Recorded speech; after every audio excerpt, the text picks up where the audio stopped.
ভারতীয় পতাকার মান অত্যন্ত গভীর, এটি দেশের স্বাধীনতা, বৈচিত্র্যের মধ্যে ঐক্য এবং বীর শহীদদের ত্যাগের প্রতীক।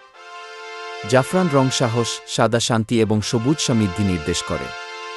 এটি প্রতিটি ভারতীয়র কাছে জাতীয় গৌরব ও আত্মসম্মানের শ্রেষ্ঠ স্মারক।